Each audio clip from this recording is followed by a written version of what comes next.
Shalom, apa kabarnya saudaraku sekalian? Kiranya kasih Tuhan Yesus senantiasa menyertai kita semua. Sebelum kita menyambut sapaan firman Tuhan untuk kita hari ini, mari kita bersatu teduh sejenak.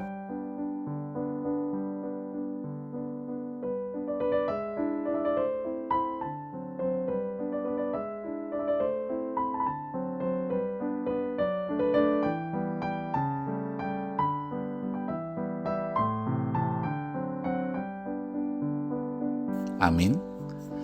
Firman Tuhan untuk kita pada hari ini tertulis dalam Injil Matius 25 ayat ke-31. Demikian dikatakan, apabila Anak Manusia datang dalam kemuliaannya dan semua malaikat bersama-sama dengan Dia, maka Ia akan bersemayam di atas takhta kemuliaannya. Judul renungan, Penghakiman Terakhir. Seringkali kita membayangkan Tuhan Yesus dalam keadaan fisiknya sebagai manusia ketika Dia berada dalam dunia ini. Filipi 2 ayat 7 berkata bahwa Yesus telah mengosongkan dirinya dan menjadi sama seperti manusia. Sesungguhnya Dia adalah Allah yang mempunyai segala kemuliaan, tetapi karena kasih-Nya untuk menyelamatkan kita, Dia rela mengosongkan dirinya menjadi sama seperti manusia ketika dulu Ia lahir di dunia ini.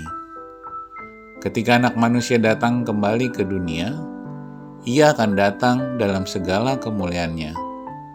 Nanti, ketika Dia datang kedua kalinya ke dunia ini, Dia tidak lagi datang sebagai manusia, tetapi Dia datang sebagai Raja dalam segala kemuliaannya. Datang diiringi malaikat-malaikat.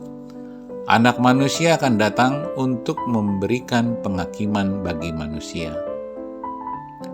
Kedatangan Dia yang kedua kalinya akan datang dalam kemuliaannya, diiringi oleh berjuta-juta malaikat. Dia akan memisahkan manusia yang berkumpul di hadapannya. Ada yang di sebelah kanannya, dan ada yang di sebelah kirinya. Tanpa memandang apakah mereka kaya atau miskin, punya kedudukan atau orang biasa, terdidik atau tidak. Kita sebagai umat-Nya akan menerima bagian sesuai keputusan Dia. Maka kita harus bersiap diri untuk menghadapi peristiwa itu sesuai dengan ketentuan dan kehendak Tuhan.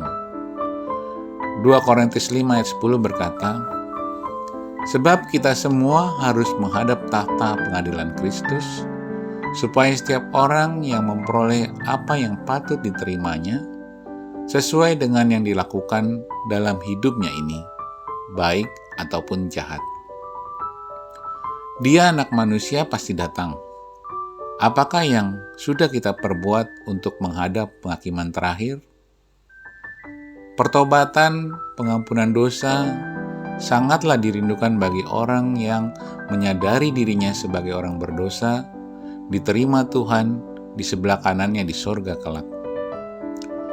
Hari kedatangan Tuhan adalah kabar gembira bagi orang percaya pada Kristus Yesus, karena mereka tidak turut dihukum, melainkan beroleh hidup kekal. Yohanes 5 ayat 24 berkata, sesungguhnya barang siapa mendengar perkataanku dan percaya kepada Dia yang mengutus aku, Ia mempunyai hidup yang kekal dan tidak turut dihukum, sebab Ia sudah pindah dari dalam maut ke dalam hidup. Tujuan perutusan Tuhan Yesus adalah bukan untuk membinasakan setiap umat manusia yang berdosa dalam penghakiman terakhir, tetapi untuk menyatakan kemuliaan dan kasih kemurahan Allah kepada setiap orang yang percaya.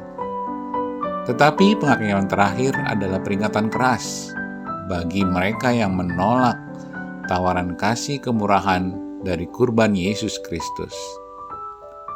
Mari kita menerima tawaran keselamatan melalui iman dalam Yesus Kristus untuk beroleh kemuliaan dan hidup yang kekal. Amin. Tuhan Yesus menyertai kita semua. Horas.